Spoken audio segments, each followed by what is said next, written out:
firmware tech classes.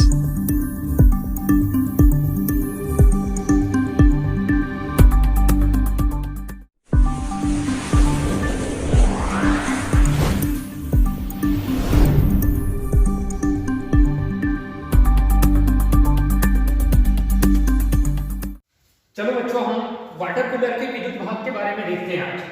ठीक है, इसके पहले की वीडियो में हमने देखे थे कि जो वाटर कूलर है उसके मैकेनिकल पार्ट के बारे में हम डिस्कस किए थे। आज हम वाटर कूलर के विद्युत भाग के बारे में डिस्कस करेंगे, मतलब उसका जो सर्किट कैसा होता है, कैसे कनेक्शन, बहुत इजी वे में आपको बताऊंगा कि कनेक्शन कैसे होता है और कौन कौन से जो कंपोनेंट, अगर उसके कोई भी कंपोनेंट में कोई भी फॉल्ट आता है या खराब हो जाते हैं तो उनको हम रिमूव कर सकते हैं। ठीक है, आसानी से, बहुत ही आसान तरीके है और बहुत ही आसान वायरिंग है। बहुत इससे आसान कोई वायरिंग नहीं हो सकती और मैं आसान करके बताऊंगा।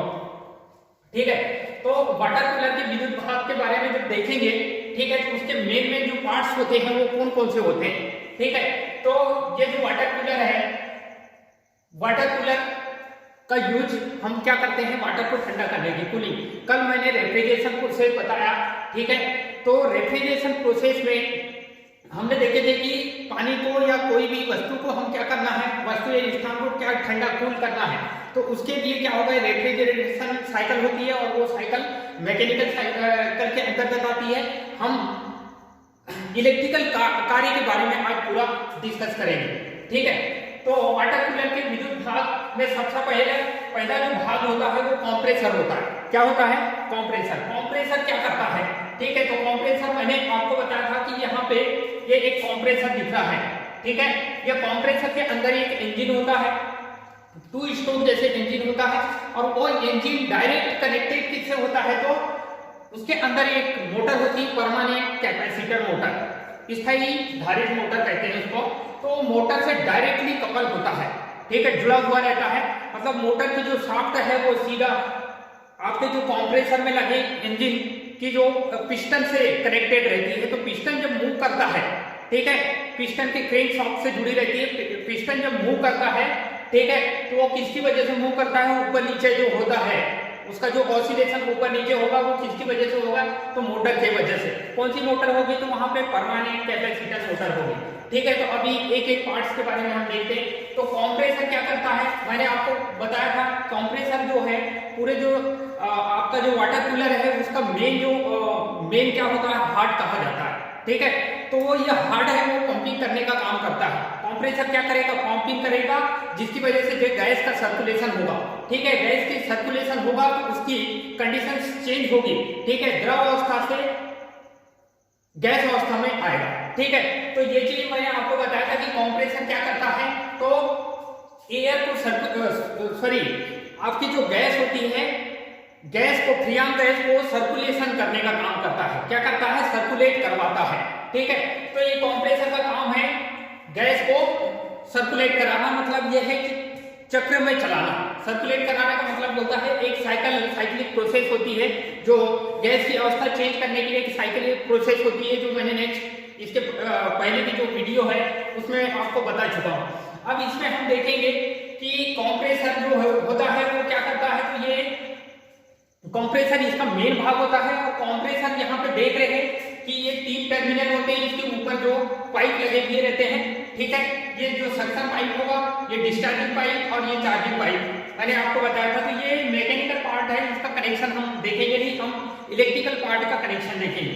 ठीक है, तो इसके अंदर जो मोटर लगी हुई रहती है उसका कनेक्शन मैंने डायरेक्टली यहाँ पे डायग्राम के माध्यम से, पूरा जो भी डायग्राम के माध्यम से यहाँ पे समझा दिया हूँ। ठीक है, तो कंप्रेसर क्या करेगा, तो कंप्रेस गैस को सर्कुलेट कराने का काम करेगा, ये बता दिया मैंने। ठीक है, तो ये क्या होगा, जो गैस है, गैस को क्या करेगा, सर्कुलेट कराएगा। आगे समझ। फिर दूसरा है, इसका जो दूसरा पार्ट्स होता है वो क्या होता है, शेडेड पोल मोटर। इसका जो एक पार्ट होता है शेडेड पोल मोटर। अब ये शेडेड पोल मोटर मतलब इसको यहाँ पे मैंने नाम दे दिया पंखा।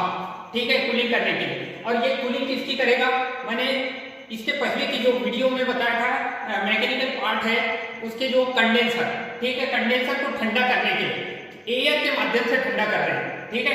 कंडेंसर के जो पाइप लगे हुए रहते हैं, कंडेंसर क्या करता है तो गैसीय अवस्था को द्रवीय अवस्था में चेंज करने का काम करता है, ठीक है।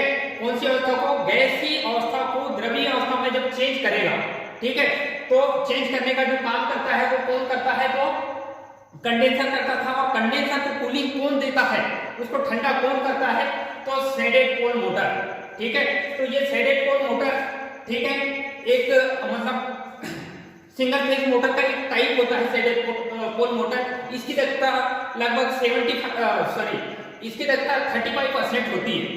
इसके अंदर क्या होता है? ये छोटी मोटर होती है, जनरली आपको सिलाई मशीन, ठीक है, जितने भी जो सिलाई मशीन होती है, जो कपड़े वगैरह सिलती है जो मशीन, उसमें जो यूज किया जाता है, जिस मोटर का यूज किया जाता है उसे क्या बोलते हैं? हम शेडेड पोल मोटर। और शेडेड पोल मोटर को ही पंखे के रूप में हम यहाँ यूटिलाइज करेंगे। ये बहुत ही कम साइज की मोटर होती है। इसकी जो क्षमता होती है वो रेशनल, ये जो मोटर होती है वो रेशनल मोटर के अंतर्गत आती है। कौन सी मोटर के अंतर्गत आती है? रेशनल मोटर, ठीक है।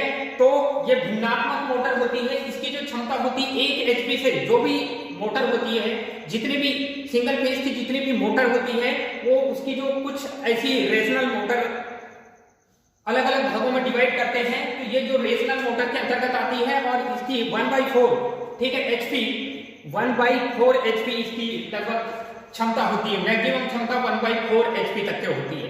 मतलब ये है कि 50 वाट, 60 वाट, 100 वाट, 150 वाट, बस इतने ही क्षमता की ये मोटर आती है। तो ये बहुत ही स्मॉल साइज की मोटर होती है। और इस मोटर का यूज हम सिलाई मशीन में यूज तो करते हैं, लेकिन यहाँ पे बहुत ही फेमस जो सिलाई मशीन जो सिलाई करती है, ये वाली मोटर कम स्पीड, ठीक है, लो पावर फैक्टर में ये वर्क करती है, ठीक है। तो इसमें एक मतलब ये है कि ये शेडेड पोल मोटर होती है। इसके अंदर क्या होते हैं? पोल बने हुए रहते हैं, ठीक है। इसके अंदर इस टाइप के कुछ ऐसे पोल बने हुए रहते हैं, इस टाइप के 3 या 4 पोल की मोटर होती है। तो इस टाइप के ऐसे पोल बने हुए रहते हैं। मैं थोड़ी ज्यादा डिटेल नहीं जा रहे हैं, ठीक है। तो यहाँ पे क्या होगा? 2 वाइंडिंग होती है। एक कॉपर की वाइंडिंग होती है जिसे मेन वाइंडिंग कहा जाता है, इस टाइप से कॉपर की वाइंडिंग, ठीक है। तो इस मतलब ये पोल को 2 भागों में बांटा जाता है। एक भाग ये जो है छोटा वाला जो भाग है उसको शेडेड कहा जाता है। क्या कहा जाता है? ये मुख्य भाग कहलाता है और ये शेडेड भाग कहलाता है। शेडेड भाग में क्या होता है? रिंग, मतलब ये कि कॉपर के छोटे छोटे रिंग जो हैं वो कनेक्ट कर देते हैं यहाँ पे, ठीक है, रिंग कनेक्ट कर देते हैं। ये सेकेंडरी वाइंडिंग, मतलब ये है कि ये द्वितीयक वाइंडिंग का काम करती है। और इसमें एक जो मुख्य वाइंडिंग है जो सप्लाई दिया जाता है, ये है आपकी कॉपर की जो वाइंडिंग है, ऐसी इस टाइप की सीरीज में कनेक्ट रहती है। यहाँ पे भेज देंगे, न्यूट्रल देंगे और यहाँ पे इलेक्ट्रोमैग्नेटिक इंडक्शन होगा, जिसकी वजह से क्या होगा? यहाँ का चुंबक, यहाँ पे ये चूंकि फ्लक्स ये जो रिंग को काटेगा, जिसमें यहाँ पे भी करंट का फ्लोरेशन होने लगेगा और इसकी वजह से क्या होगा? ये रोटर आपका घूमने लगेगा। तो कुल मिला के जो है ये शेडेड पोल, मतलब ये कि एक कोयल को 2 भागों में जब हम बांटते हैं, ठीक है, तो उसे कहा जाता है शेडेड पोल। एक मुख्य पोल होता है, मेन पोल कहा जाता है, जिसमें मेन वाइंडिंग स्थापित की जाती है। और जो शेडेड भाग जो होता है, ठीक है, 1/4 भाग कहते हैं। मतलब एक पोल में चौथे नंबर का मतलब ये कि ये पूरा पोल है और उसका जो 1/4 भाग मतलब 25% भाग को शेडेड भाग कहा जाता है। और उसमें जो मोटर यूज की जाती है वो शेडेड पोल मोटर यूज की जाती है। ये यहाँ पे ये फैन बना दिया हूं, ठीक है। तो वाटर कूलर में ये शेडेड पोल मोटर का काम क्या है?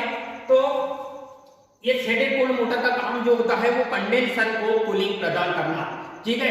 कंडेंसर को जब कूलिंग प्रदान होती है तो ये कंडेंसर को क्या करेगा? ठंडा करेगा। कंडेंसर जब ठंडा होगा, ठीक है, तो गैस जो है वो द्रव में चेंजेस होगा, ठीक है। तो ये हो गया आपका शेडेड पोल मोटर के बारे में, ठीक है। तो शेडेड पोल मोटर कहाँ लगाया जाता है? तो वाटर कूलर, मतलब ये है कि कंडेंसर के जो पाइप होते हैं उसको ठंडा करने के लिए, ठीक है। कंडेंसर यांत्रिक पार्ट के बारे में बता रहा हूँ। यांत्रिक पार्ट था जो कंडेंसर था, कंडेंसर के जो पाइपों को कूलिंग प्रदान कर रहा था, ठीक है। तो ये कूलिंग टावर के का काम करेगा। किसका काम करेगा? ये कूलिंग टावर का काम करेगा। फिर दूसरा नेक्स्ट जो पॉइंट है इसका थर्मोस्टेट स्विच, ठीक है। पहले डिटेल बता देता हूँ, उसके बाद वायरिंग बताऊंगा इसका, ठीक है। थर्मोस्टेट स्विच, ठीक है। थर्मोस्टेट स्विच मतलब होता है थर्मोस्टेट के सिद्धांत पर काम करेगी। किसके सिद्धांत पर काम करेगी? ये थर्मोस्टेट के सिद्धांत पे। इसमें द्विघात मतलब ये है कि पत्ती टाइप की होती है यहाँ पे, लेकिन यहाँ पे जो यूज किए हैं हम वो कुछ स्प्रिंग टाइप का यूज किए हैं। ठीक है, स्प्रिंग मतलब यहाँ पे भी एक पत्ती होगी, ऊपर एक पत्ती लगी रहेगी और ये नीचे एक पत्ती लगेगी। ठीक है, और ये स्प्रिंग जो है ये इससे कनेक्ट होगी। ठीक है, तो यहाँ पे स्प्रिंग मतलब ये कि दो धातु, स्प्रिंग अलग धातु की और ये दोनों पत्तियां जो होगी वो अलग अलग धातु की बनाई जाएगी। क्या होता है कि ये वाली जो स्प्रिंग है कैसे काम करती है कि अगर मान लो ये स्प्रिंग का संबंध किससे होता है, सीधा वहां का जो सरफेस एरिया वाटर से कनेक्टेड होती है।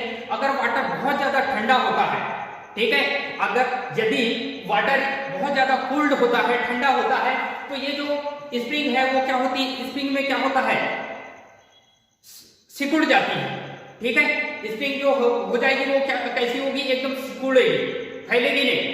ठीक है, वो सिकुड़ेगी जिसकी वजह से क्या होगा, ये जो स्प्रिंग है ऊपर उठ जाएगी। ऊपर उठ जाएगी तो ये मेन फेस, जो मेन फेस वायर जो है ये यहाँ तक क्या आ रहा है, यहाँ से जो करंट है इस टाइप से ये सीधा यहाँ पे ओपन टाइप रिले में जा रही थी, तो ये वाली जो करंट आना बंद हो जाएगी। ठीक है, तो यहाँ पे क्या होता है कि ये किसके सिद्धांत पे काम करता है, थर्मल, मतलब ये कि उष्मा के सिद्धांत पे काम करता है ये स्विच। और ये जो थर्मोस्टेट स्विच है वो ये द्विधाती बायोमेटालिक स्ट्रिप टाइप की होती है। ठीक है, जब बहुत ज्यादा यहाँ पे ये ठंडा कूलिंग की कंडीशन में काम करती है, इसलिए स्प्रिंग लगाया गया है यहाँ पे। तो ये स्प्रिंग बहुत ज्यादा कूल हो जाएगी, ठंडी हो जाएगी तो क्या होगी, सिकुड़ेगी तो ऊपर उठ जाएगी और मेन सप्लाई को कट कर देगी। ठीक है, और जब ये पानी जो गर्म हो जाएगा, जब पानी गर्म होगा तो ये क्या होगी, स्प्रिंग फैलेगी, और जब ये स्प्रिंग फैलेगी तो क्या होगा, ठीक है, फैलेगी तो क्या होगा, ये वाला जो पॉइंट है और ये वाला पॉइंट टच हो जाएगा, और जो फेस वाली जो करंट है यहाँ से होते हुए सीधा यहाँ से होते हुए सीधा कहाँ जाएगी, आपके कंप्रेसर में जाएगी। तो इसका जो सिद्धांत वो थर्मोस्टेट के सिद्धांत पे काम करता है। ठीक है, और ये बहुत ही ये थर्मल स्विच होती है, मतलब ये है कि देखो एक प्रकार का रिले टाइप का होता है, थर्मल रिले भी बोलेंगे उसको। ठीक है, ये लेकिन क्या होता है, ये सामने ऊपर लगा हुआ रहता है। एक्चुअल में जो आपकी जो टैंक होता है, टैंक के जस्ट बाजू में लगा हुआ रहता है टैंक। ठीक है, क्योंकि वो पानी के सीधे संपर्क में रहता है। किसके संपर्क में रहता है, उसका जो कांटेक्ट पॉइंट, ये देखो ये वायर निकाला हूं, ठीक है, ये जो वायर है ऐसा कनेक्ट रहेगा। ठीक है, तो ये सीधा कहां, पानी में, वाटर में कनेक्ट होगा ये। ठीक है, वाटर से कनेक्ट होगा और ये वाटर की कंडीशन को क्या करेगा, सेंस करेगा। मतलब ये है कि ये जो थर्मोस्टेट स्विच है ये एक प्रकार की रिले है। क्या है, ये रिले है। ठीक है, तो ये जो रिले क्या होती है, एक सेंसिंग डिवाइस होती है। कौन सी डिवाइस होती है, सेंसिंग डिवाइस होती है, जो बाहर की जो असामान्य एबनॉर्मल कंडीशन को क्या करती है, सेंस करती है और मुख्य सप्लाई को क्या कर देती है, बंद कर देगी। ठीक है, तो बहुत ज्यादा अगर इसका वाटर जो है वो बहुत ज्यादा कूल हो गया है, ठंडा हो गया है, तो ये इसके संपर्क में ये है, तो ये पूरी ठंडी होगी, ये ठंडी होगी, तो ये क्या होगा, ये वाली स्प्रिंग भी ठंडी होगी। जब ये स्प्रिंग ठंडी होगी तो क्या होगा, उसमें सिकुड़ जाएगी, और सिकुड़ जाएगी तो ये क्या हो जाएगी, ऊपर उठ जाएगी। जब ये ऊपर उठ जाएगी तो मेन जो सप्लाई है यहाँ से यहाँ तक के आएगी और इधर जो सप्लाई आना बंद हो जाएगी। तो कुल मिला के जो थर्मोस्टेट स्विच का काम है, मेन सप्लाई को क्या करना, कट करना। किस कंडीशन में, पानी की जो, क्योंकि वाटर कूलर की बात कर रहे हैं तो पानी की स्थिति के अनुसार ये क्या काम करती है। पानी अगर गर्म है तो ये इससे चिपकी रहेगी। ठीक है, जब इससे चिपकी रहेगी तो ये यहाँ पे क्या होगा, पूरी सप्लाई आएगी और कंप्रेसर काम करेगा और वाटर क्या होगा, ठंडा होते ठंडा होगा। ठीक है, लेकिन जब वाटर बहुत ज्यादा कोल्ड हो जाता है, बहुत ज्यादा क्या हो जाता है, कोल्ड हो जाता है, तो क्या हो जाता है, ये जो सप्लाई को ट्रिप कर देती है। ठीक है, तो आगे समझ, जब पानी गर्म होता है, जब इनपुट कराते हैं पानी तो गर्म रहता है, तो ये पत्ती जो होती है फैल जाती है और ये इसे टच हो जाती है। ठीक है, इस प्रकार से ये क्या हुआ, थर्मोस्टेट स्विच काम करती है। फिर उसके बाद नेक्स्ट है, ये समझ आ गया होगा, आई होप कि आपको ये पूरा फंक्शन इसका रिले का समझ आ गया होगा। ये एक सेंसिंग डिवाइस है, ये रिले क्या है, एक सेंसिंग डिवाइस है। ठीक है, जो थर्मोस्टेट या थर्मोकपल के सिद्धांत पे काम करती है। इसमें मतलब थर्मोकपल का मतलब होता है कि दो धातुओं की जो पत्ती है, एक जो है नर्म धातु की बनाई जाती है और एक होती है वो कठोर धातु की बनाई जाती है। तो नर्म धातु की जो पत्ती है, ये वाली जो स्प्रिंग है वो नर्म धातु की रहेगी, और ये जो दो पत्ती लगे हुई है कठोर धातु की रहेगी।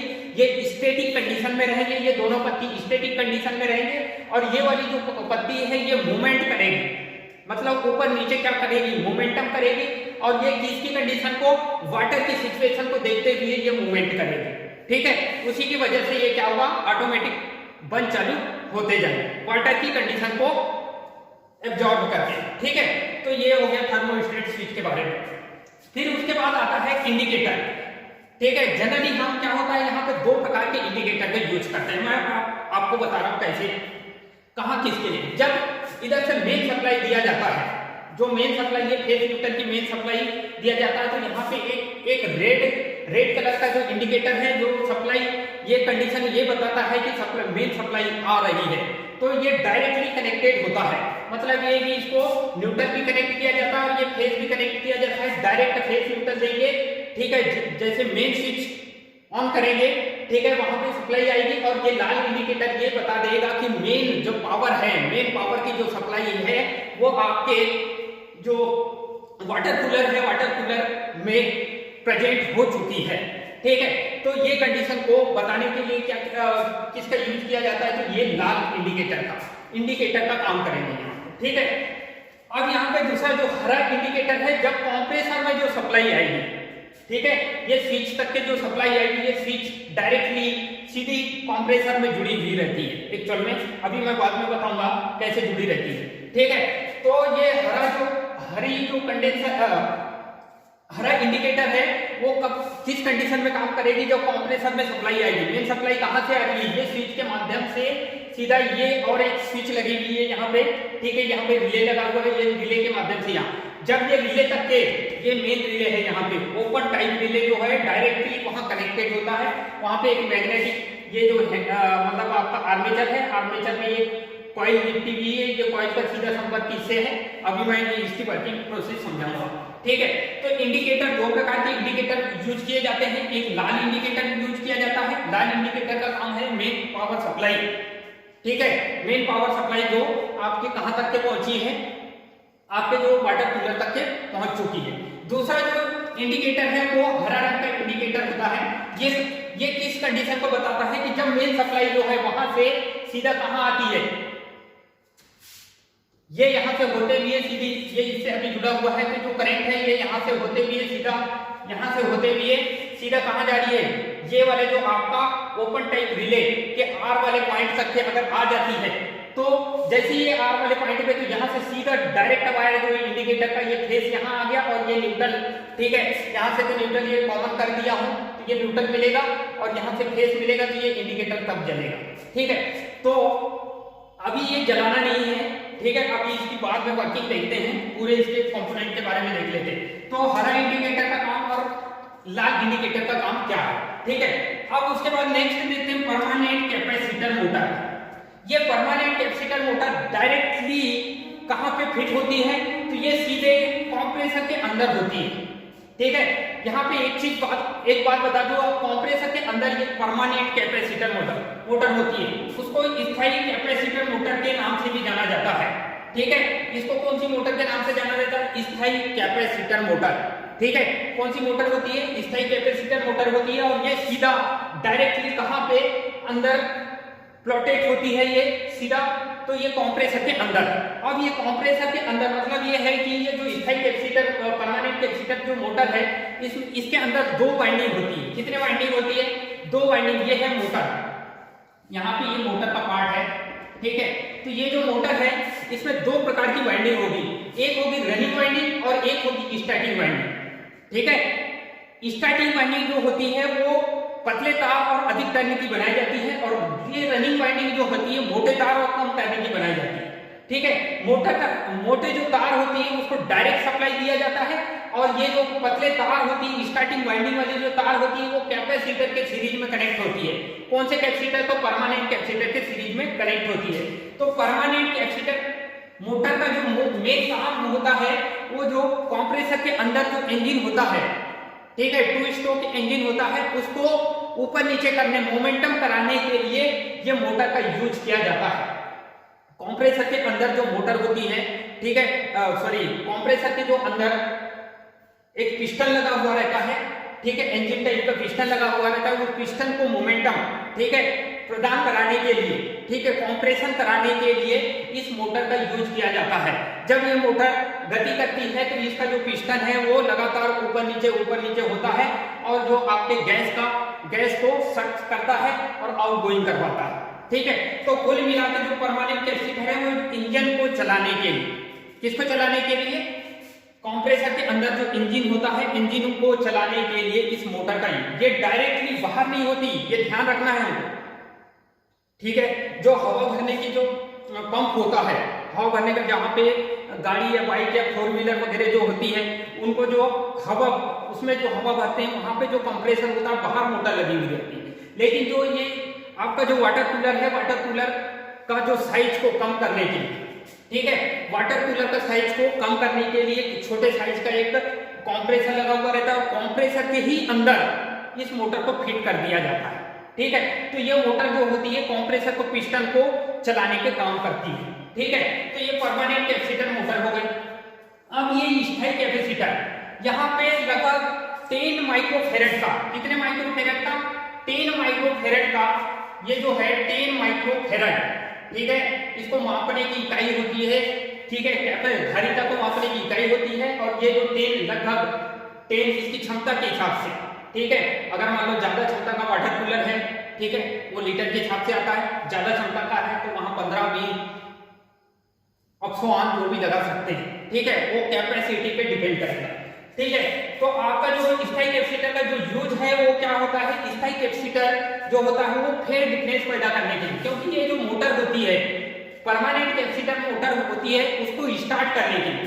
ठीक है, अगर हम परमानेंट कैपेसिटर मोटर को सिंगल फेज की सप्लाई देंगे तो सिंगल फेज से वो कभी चल नहीं जाती। ठीक है, सिंगल फेज से कभी नहीं चल पाएगी वो मोटर। तो उस मोटर को स्टार्ट करने के लिए, क्या करने के लिए, उस मोटर को स्टार्ट करने के लिए हम ये परमानेंट कैपेसिटर मोटर का, परमानेंट कैपेसिटर का यूज करते हैं। तो ये क्या करता है, तो फेज, एक फेज को दो फेज में कन्वर्ट करता है, मतलब दो फेज बनाता है, जिसकी वजह से यहाँ पे फेज डिफरेंस पैदा होता है 90 डिग्री का। ठीक है, मतलब रनिंग वाइंडिंग और स्टार्टिंग वाइंडिंग में जो करंट होती है वो 90 डिग्री का फेज डिफरेंस, मतलब दो फेसों के बीच का जो डिफरेंस होता है वो कितना होता है, 90 डिग्री होता है। और 90 डिग्री के फेज डिफरेंस में वो काम करेगी, जिसकी वजह से ये मोटर क्या होगी, ऑपरेट होगी, प्रचालित होगी। ठीक है, तो ये जो कैपेसिटर का काम है क्या, फेज चेंज करना। ठीक है, और उसके पावर फैक्टर को इंप्रूवमेंट भी करता है जो मोटर होती है, क्योंकि ये इसके अंदर जो कॉइल लगी हुई है वो कौन सी कॉइल होती है, तो इंडक्टिव कॉइल है। और ये जो इंडक्टिव कॉइल है वो लैगिंग पावर फैक्टर में काम करेगी। ठीक है, ये जो इंडक्टिव जो कॉइल है वो जो भी सप्लाई देंगे तो वो क्या होगा, लैगिंग पावर फैक्टर में काम करेगी। ठीक है, जिसकी वजह से लैगिंग पावर फैक्टर मतलब ये होता है कि वोल्टेज आगे चला जाता है और करंट जो होती है वो पीछे हो जाती है, इसको बोलते हैं लैगिंग पावर फैक्टर। ठीक है, तो इसका जो पावर फैक्टर है उसको इंप्रूव करेगा, क्या करेगा, पावर फैक्टर को थोड़ा सा बढ़ा देगा। कौन बढ़ाएगा, तो ये कैपेसिटर दो काम करता है, यहाँ तो फेज डिफरेंस पैदा करता है 90 डिग्री का। ठीक है, जो स्टार्टिंग वाइंडिंग में 90 डिग्री बाद करंट जाती है, यहाँ पे जो करंट है 0 से स्टार्ट होती है, लेकिन 90 डिग्री के बाद कहाँ करंट जाएगी, स्टार्टिंग वाइंडिंग में। मतलब ये स्टार्टिंग वाइंडिंग क्या होती है, तो पतले तार अधिक टाइम की बनाई जाती है। ये कहाँ पे स्थापित होती है, तो मोटर के स्टेटर में। ठीक है, कौन से मोटर को, परमानेंट कैपेसिटर मोटर है। उस वाइंडिंग को किसके माध्यम से सप्लाई दी जाती है, फिर दिया जाता है तो स्थायी कैपेसिटर के माध्यम से। अभी कनेक्शन बताऊंगा। ठीक है, फिर उसके बाद है ओपन टाइप रिले, बहुत ही इंपॉर्टेंट स्विच है ये।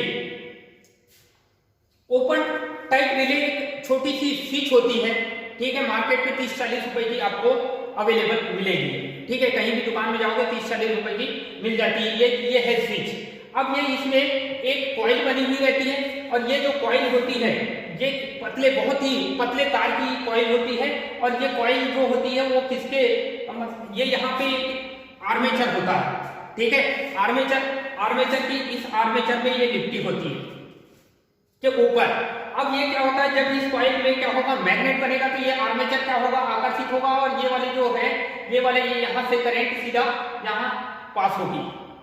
ठीक है, तो डायरेक्टली जो होता है, अब इसका कनेक्शन अभी बताऊंगा। तो ये जो रिले है, ठीक है, ये रिले क्या करती है कि ये कंप्रेसर की मोटर को ऑन करने का काम करती है। ठीक है, मतलब ये कि सप्लाई देने का काम करती है, जो भी सप्लाई बाहर की सप्लाई जाएगी इसको मिलेगी, जिसकी वजह से ये क्या होगी, कंप्रेसर के अंदर की जो मोटर है वो चलेगी। ठीक है, तो ये रिले है, कंडीशन में काम करता है बहुत ज्यादा।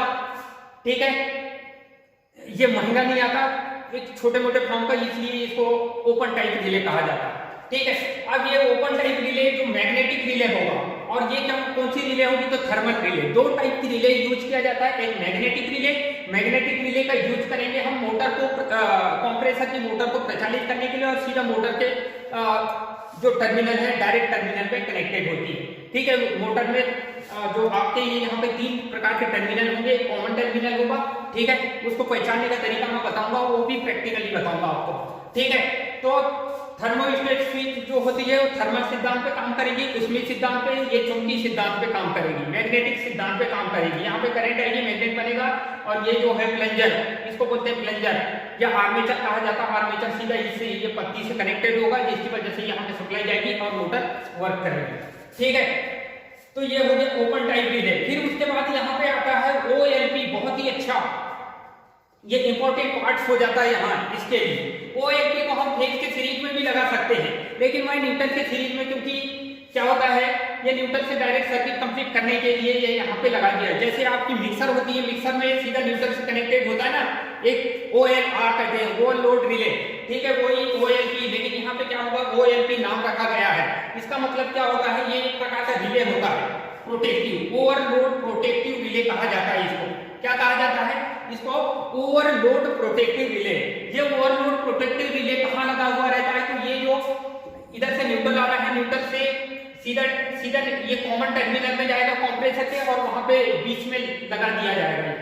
ठीक है, तो ये क्या होगा, OLP मतलब ये कि थर्मल सिद्धांत पे काम करता है। मतलब कुल मिला के यहाँ पे भी ये द्विघातिक पत्ती होती है।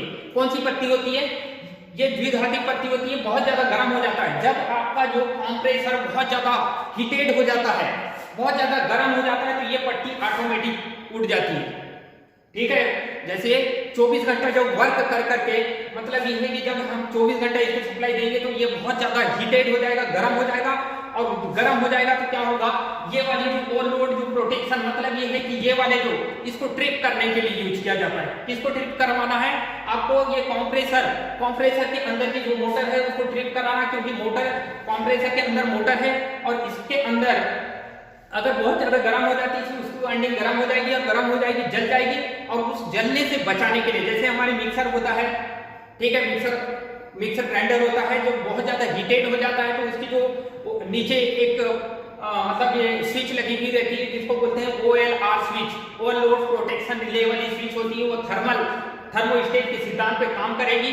ठीक है, और उसमें भी द्विघातिक पत्ती रहेगी। जब पत्ती उच्च धारा आएगी तो क्या होगी, बहुत देर तक के वर्क करते रहेगी तो गर्म होगी, क्योंकि ये क्या होगा, जो भी फेस आएगा सीधा न्यूट्रल से कनेक्टेड होगा ना, जब भी तो सर्किट कंप्लीट होगा, तो वो पत्ती क्या हो जाएगी, गर्म हो जाएगी, और गर्म हो जाएगी तो क्या होगा, ऊपर उठ जाएगी। तो इस टाइप से ये क्या होगा, ओवरलोड प्रोटेक्टिव रिले काम करेगा। तो ये पूरे के पूरे पार्ट्स की डिटेल बता दिया हूं। अब उसके बाद मैं इसका सर्किट डायग्राम बता रहा हूं। ये है पूरा सर्किट। ठीक है, इसका सर्किट का कनेक्शन देखते हैं हम। सबसे पहले क्या होता है कि ये यहाँ पे इंडिकेटर लगे हुए हैं। ठीक है, 2 इंडिकेटर है, तो ये इंडिकेटर में ये न्यूट्रल जो है ये शॉर्ट कर देता हूँ, कॉमन हो जाता है। अब ये पहले न्यूट्रल का सर्किट कंप्लीट करा देते हैं, फिर उसके बाद स्टेप बाय स्टेप फेस का सर्किट देखेंगे। क्योंकि क्या होता है, हम जब भी अगर हम लोग आपका वाटर कूलर खराब हो जाता है, ठीक है, तो उसका मेंटेनेंस करना है, ठीक है, उसके कोई पार्ट्स को चेंज करना है, तो हमको ये पूरा का पूरा डायग्राम, सेम ऐसी डायग्राम ये जो है आपको याद होना चाहिए। अगर ये डायग्राम याद है तो इसी के अकॉर्डिंग हम एक डायग्राम छोटा सा बना के वहां पे आराम से मेंटेनेंस कर सकते हैं। ठीक है, पहचानने का तरीका भी बता दूंगा, कैसे उसके टर्मिनल को आइडेंटिफाई करेंगे हम। ठीक है, तो कंप्रेसर के जो आपका जो वाटर कूलर है, वाटर कूलर में जो शेडेड पोल मोटर है, शेडेड पोल मोटर को डायरेक्टली सप्लाई देना पड़ेगा आपको, क्योंकि ये सीधा किसको कूल करेगा, तो मैंने आपको बताया था कंडेंसर, जो मैकेनिकल पार्ट होता है, पाइप लगी हुई है, कंडेंसर को कूल करता है। तो ये जो है इसको डायरेक्ट सप्लाई, अब इसको डायरेक्ट सप्लाई कैसे मिलेगी, देखो ये यहाँ से न्यूट्रल यहाँ पहुंच गया, यहाँ से यहाँ पहुंच गया, ये इंडिकेटर में। ठीक है, अब ये इंडिकेटर अलग अलग टाइम में ऑपरेट होंगे। अभी हम न्यूट्रल पहुंचाना है, ये न्यूट्रल सीधा, ये यहाँ से करंट गई, मतलब न्यूट्रल वायर गया और ये सीधा यहाँ पे पहुंच गया। ठीक है, कहाँ पे पहुंच गया, आपके पंखे में पहुंच गया, मतलब ये है कि ये शेडेड पोल मोटर में पहुंच गया। अब ये शेडेड पोल मोटर में क्या मिल गया, तो न्यूट्रल मिल गया। और फेस कहां से मिलेगा इसको, तो ये यहाँ से फेस यहाँ तो गया है, ये वाली इस इंडिकेटर को शॉर्ट नहीं करना है, क्योंकि अगर मान लो ये वायर इससे कनेक्ट कर दूंगा तो ये दोनों इंडिकेटर एक साथ ऑपरेट हो जाएंगे जब फेस न्यूट्रल इनपुट सप्लाई दूंगा। ये इंडिकेटर कब काम करेगा, जब यहाँ पे सप्लाई कंप्रेसर के अंदर सप्लाई जाएगी तब ये काम करेगा, ठीक है। लेकिन वाटर कूलर में जो पावर इनपुट होगी तब लाल वाला इंडिकेटर काम करेगा, और जब यहाँ तक की पावर आने लगेगी तो ये हरा इंडिकेटर काम करने लगेगा, ठीक है। तो हम देखते हैं कि यहाँ से ये फेस के आएंगे और ये फेस सीधा डायरेक्टली किससे कनेक्टेड करूंगा, इस पंखे से, या ये सेलेपोल मोटर जो आपके जो सिलाई मशीन में यूज करने वाली डायरेक्ट हम 230 वोल्ट, कितनी 230 वोल्ट सप्लाई से ये काम करेगा। कितनी वोल्ट सप्लाई, डायरेक्ट 230 वोल्ट की सप्लाई दूंगा, ये पंखा चलने लगेगा और ये क्या करेगा, कंडेंसर को कूलिंग करने लगेगा, जिससे कंडेंसर क्या करेगा, तो जो गैस है, ठीक है, जो फ्रीऑन गैस भरी रहती है उसको सीधा कन्वर्ट किसमें कर देता है, तो वो सीधा लिक्विड में कन्वर्ट कर देता है, द्रव अवस्था में ला देता है। तो ये पंखा का काम कूलिंग करना, ठीक है। तो डायरेक्ट सप्लाई मिलेगी, ये इसका कनेक्शन आपको समझ आ गया होगा, मतलब डायरेक्ट फेस और एक न्यूट्रल आएगा उसको दे देना।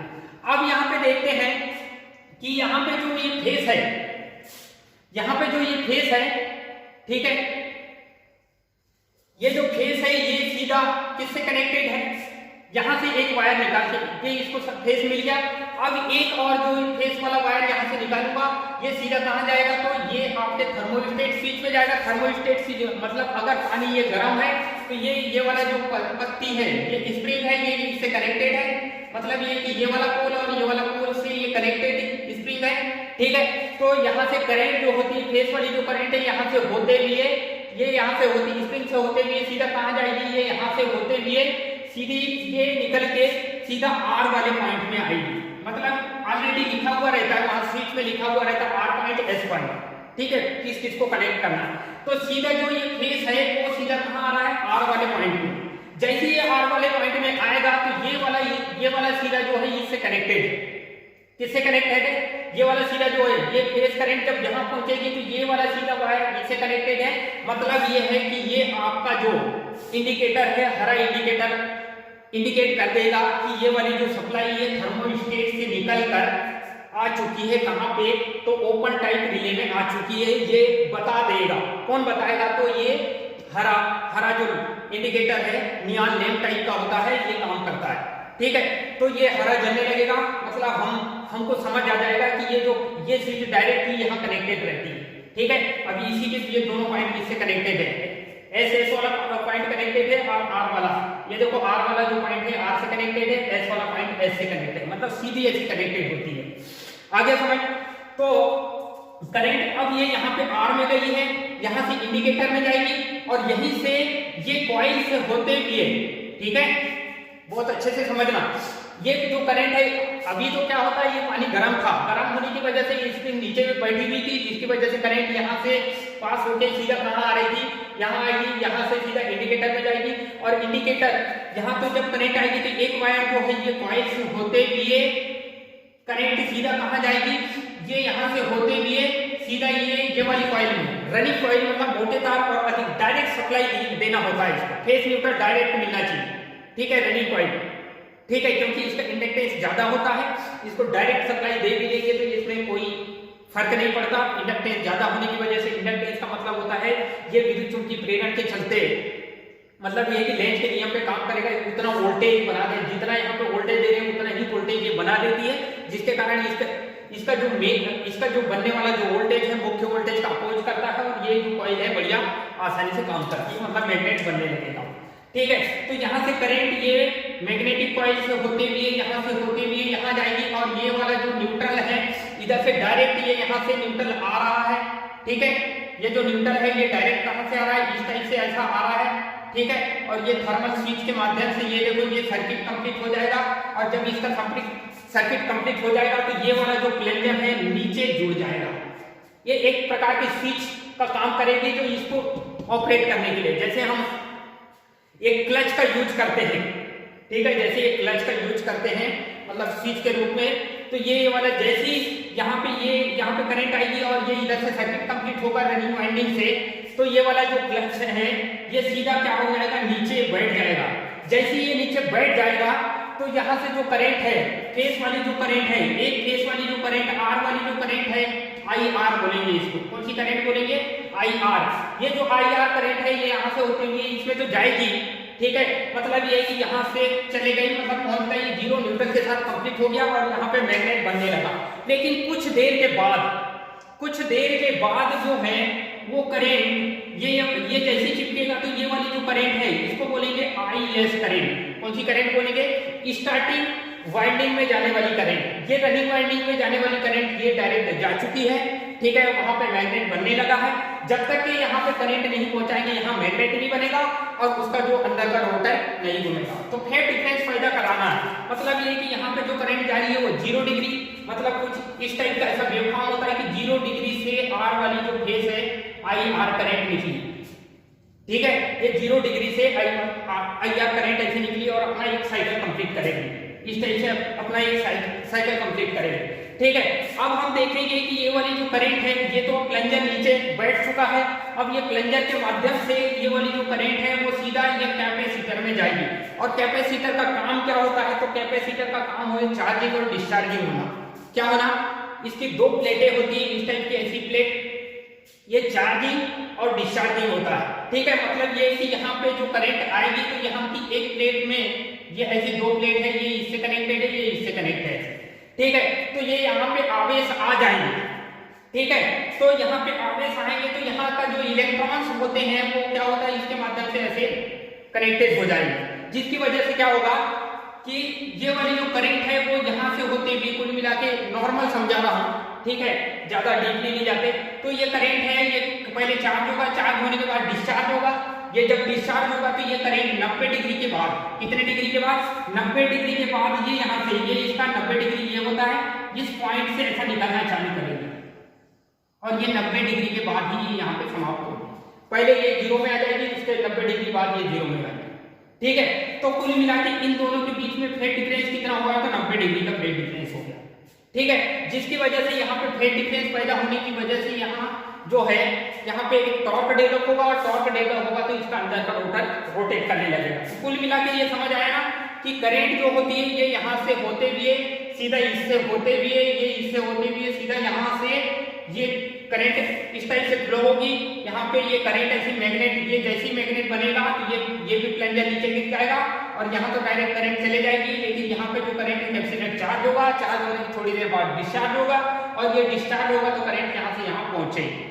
तो कुल मिला के बहुत ही आसान वे में आपको बता दिया मैंने इसका डायग्राम, मतलब इससे आसान कुछ हो नहीं सकता क्योंकि एक सीधा सीधा कनेक्शन है, कोई मतलब ये है कि कोई इसमें दिक्कतें वाली बात नहीं है। ये जो कैपेसिटर है वो किसके सीरीज में कनेक्टेड है, तो स्टार्टिंग वाइंडिंग के, देखो ये स्टार्टिंग वाइंडिंग के सीरीज में कनेक्टेड है, ठीक है, ये सीरीज में कनेक्टेड है स्टार्टिंग वाइंडिंग। और ये जो परमानेंट कैपेसिटर है ये जब तक के मोटर चलते रहती है तब तक के ये काम करते रहता है, मतलब स्टार्टिंग कैपेसिटर नहीं है, ठीक है। स्टार्टिंग कैपेसिटर मात्र स्टार्ट करने के लिए रहता है, लेकिन ये परमानेंट कैपेसिटर होता है, ये कंटिन्यू वर्क करता है, लगातार वर्क करेगा, मतलब जब तक कि ये मोटर काम करेगी तब तक के वर्क करते रहेगा, ठीक है।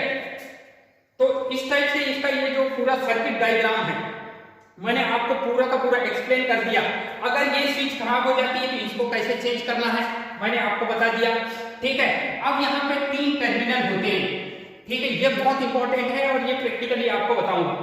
ये 3 टर्मिनल को कौन सा टर्मिनल कॉमन है, कंप्रेसर के अंदर 3 टर्मिनल होते हैं। ये तो ये आंतरिक संरचना जब इसको वर्टिकली हम जब इसको फ्रंट से ऐसा काटेंगे, ये फ्रंट से कुछ इस टाइप का अंदर वाला जो भाग है वो इस टाइप से दिखेगा, ठीक है। तो जब इसमें 3 टर्मिनल होते हैं, एक कॉमन टर्मिनल होता है, एक स्टार्टिंग वाइंडिंग का टर्मिनल होता है और एक जो होता है रनिंग, लेकिन वहां लिखा नहीं होता। इसको कैसे पहचानेंगे, तो मल्टीमीटर के माध्यम से पहचानेंगे। प्रैक्टिकली ये बताऊंगा आपको कि मल्टीमीटर से कैसे पहचानेंगे, ठीक है। तो हम क्या करेंगे कि जब हम ये 2 टर्मिनल के बीच, ये 2 टर्मिनल के बीच, ये वाला टर्मिनल और ये टर्मिनल के बीच में देखते हैं, ठीक है, तो क्या होता है इसका कुछ वैल्यू आती है, मान लो 20, ठीक है। अगर हम ये 2 टर्मिनल के देखते हैं तो इसकी वैल्यू आती है 25। जब हमारे पास मल्टीमीटर है, मल्टीमीटर मल्टीमीटर का जो आपका जो कंटिन्यूटी जब चेक करते हैं तो कंटिन्यूटी में कनेक्ट कर देते हैं, बजर का सिंबल में कनेक्ट कर देते हैं और उसके बाद उसके जो नोब होते हैं नोब को ऐसा इस टाइप से टच करते हैं। तो यदि ये दो बिंदुओं के बीच में हम टच करेंगे तो यहाँ पे मान लो 20 ओम आया इसका, यहाँ पे ऐसा टच करेंगे तो इसका आया लगभग 25, और जब यहाँ टच करेंगे तो इसका आता है इन दोनों का जोड़, इन दोनों का योग 20 और 25 20 दूनी 40, मतलब ये दोनों का जोड़ क्या होगा 45, क्योंकि ये क्या सीरीज हो गया ना, यहाँ से कोई वायर नहीं जुड़ा है, मतलब ये है कि ठीक है, यहाँ से यदि कोई वायर नहीं है, ऐसा ये कुल मिला के ऐसा सीरीज हो गया ना, सीरीज टाइप का हो गया, तो इन दोनों का योग ही ये आएगा ना, ये दोनों का योग ये क्या आएगा 45 आएगा, तो ये 45 आ गया। तो हम अब आइडेंटिफाई कैसे करेंगे कि कॉमन टर्मिनल, क्योंकि वहां लिखा हुआ नहीं रहता, कंप्रेसर के अंदर लिखा हुआ नहीं रहता, उसको आइडेंटिफाई करना होगा। आइडेंटिफाई कैसे करेंगे, तो ये जो सबसे कम आया है वैल्यू, याद रखना जो सबसे कम वैल्यू आई है, सबसे कम वैल्यू आई है उसको मानेंगे क्या कॉमन, उसको मानेंगे कॉमन। ठीक है, 20 ओम आया है मतलब ये कॉमन मानेंगे, मतलब सी, इसको सी बिंदु कर देंगे हम, कॉमन टर्मिनल।